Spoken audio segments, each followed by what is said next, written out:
Last quarter में भी और कुछ हद तक इस क्वार्टर में भी सब धीमा पड़ रहा है, तो आई एम एज्यूमिंग आपके लिए भी डिमांड सिनेरियो थोड़ा सा चैलेंजिंग हो रहा होगा।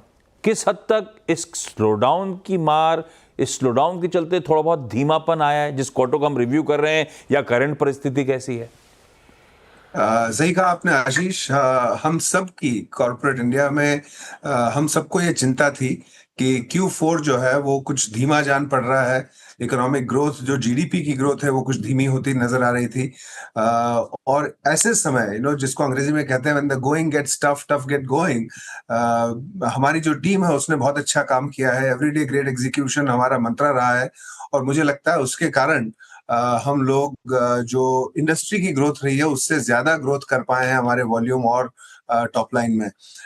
तो जो हमको जिन कारणों से हमको थोड़ा सा कठिनाई नजर आ रही थी, उसके मद्देनजर ये रिजल्ट्स बहुत अच्छे रहे हैं।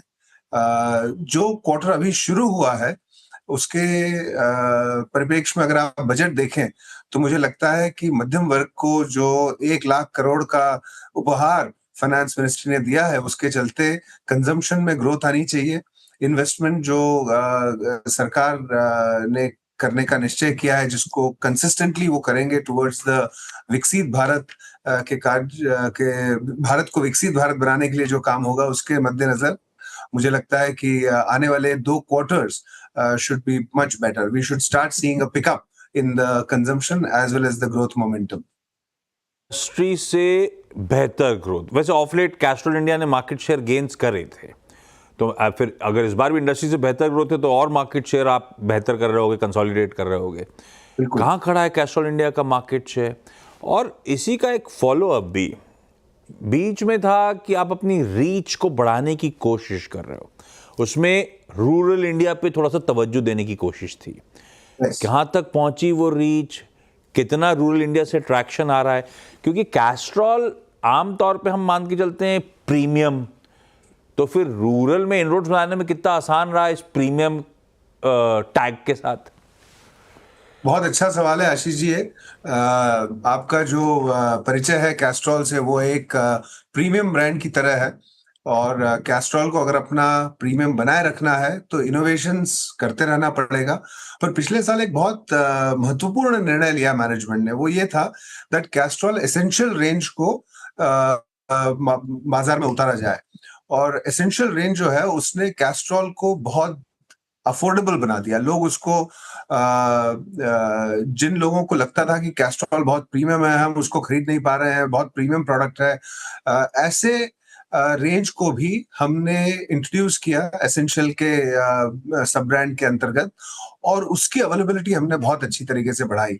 सो अगर आपको मैं बताऊं कि रूरल इंडिया में आज की तारीख में 36,000 से ज्यादा दुकानों और वर्कशॉप में कैस्ट्रॉल की बिक्री हो रही है। रूरल एक्सपेंशन जब कोई भी कंपनी करती है तो उसको ये हमेशा ध्यान में रखना पड़ता है कि आपके प्रोडक्ट्स अफोर्डेबल हो और आपके प्रोडक्ट्स वो काम कर सके जो वहां का consumer value equation, price value equation के तहत चाहता है। तो जैसे ही आप अपने प्रोडक्ट्स की अवेलेबिलिटी बढ़ाते हैं, अफोर्डेबिलिटी बढ़ाते हैं, उसके बाद आपको लॉयल कंज्यूमर्स मिलने लगते हैं। और वो जो इक्वेशन है उसको हमने बहुत अच्छे तरीके से उसका पालन किया है।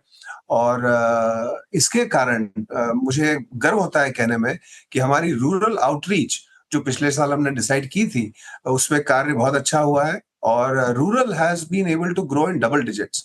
तो अगर किसी भी बिजनेस का एक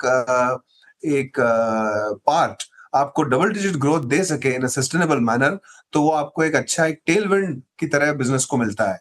तो हम रूरल पे फोकस रहेंगे अगले कुछ सालों तक। मैं कुछ क्वार्टर नहीं कहूंगा, कुछ सालों तक, बिकॉज ये लॉन्ग टर्म स्ट्रेटजी का पार्ट है कि कैस्ट्रॉल को ना सिर्फ at the cutting edge of innovation, जो कि नई गाड़ियां हैं या भारत 6 है, उनके साथ में काम करते रहना है, और दूसरी तरफ अपने प्रोडक्ट्स को ज्यादा अफोर्डेबल करना है ताकि मिडिल मार्केट और मास कंज्यूमर्स भी इसको खरीद सकें। और इसलिए आप हम देखेंगे कि फ्रॉम एज, कैस्ट्रॉल एज, जो हमने शाहरुख खान के साथ लॉन्च किया for 4 wheelers, to Castrol active and active essential जो कि 2 व्हीलर्स में चलता है, ये बहुत बड़ा गैमट है प्रोडक्ट्स का और ऑफरिंग्स का जिसको हम कवर कर पा रहे हैं। तो फिर आपकी एक वो सेट स्ट्रैटेजी थी, 3 पॉइंट स्ट्रैटेजी, जिसमें आप लोग कर रहे थे ऑनवर्ड, बेसिकली मोबिलिटी को और बढ़ाएंगे, अपवर्ड जिसमें आप कह रहे थे कि इंडस्ट्री पर फोकस बढ़ना चाहिए, और एक फॉरवर्ड वो बेसिकली नई अपॉर्चुनिटीज, लुब्रिकेंट्स के बियॉन्ड जाने का मन। क्या तीनों फ्रंट्स में हालात हैं? मुझे ज़्यादा इंपॉर्टेंट वो फॉरवर्ड से नई अपॉर्चुनिटीज, और उसमें वो खासतौर पे ईवी फ्लूइड्स वगैरह, कितना पैर कैस्ट्रॉल जमा पाया है? बहुत अच्छा सवाल है आशीष जी। मुझे बहुत अच्छा लगता है जब आप जैसे लोग, रिसर्चर्स जो हैं, वो कंपनी से वापस आके पूछते हैं कि भाई आपने स्ट्रैटेजी में ये बताया था, इस पे बताइए आपने किस तरह से पालन किया है।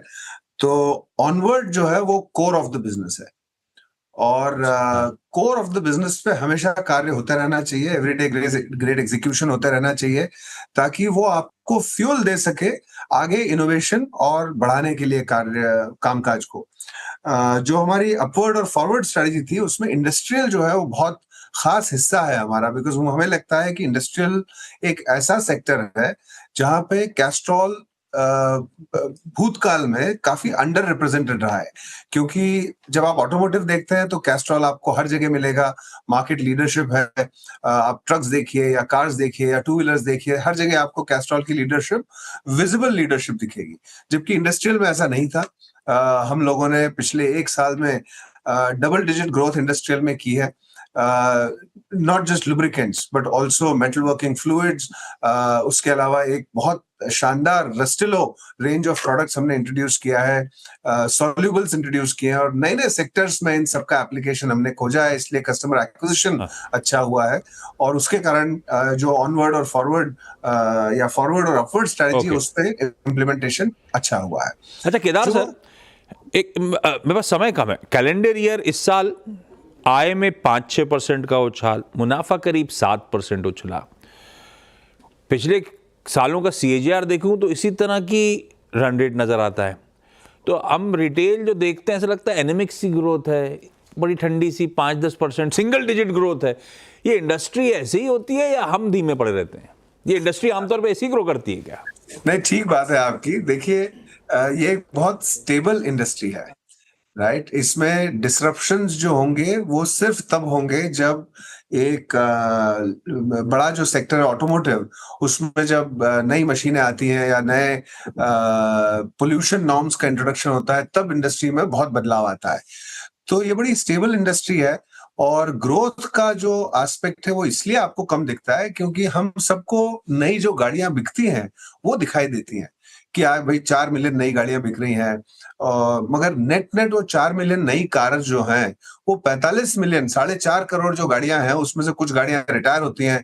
तो नेट ग्रोथ जो है वो 4 से 5% का आता है, और इसलिए 4 से 5% जो है उसमें से कुछ जो नई गाड़ियां बिकती हैं वो अगले 3 साल तक फ्रेंचाइज वर्कशॉप में रहती हैं, वो आफ्टर मार्केट में नहीं आ पाती हैं।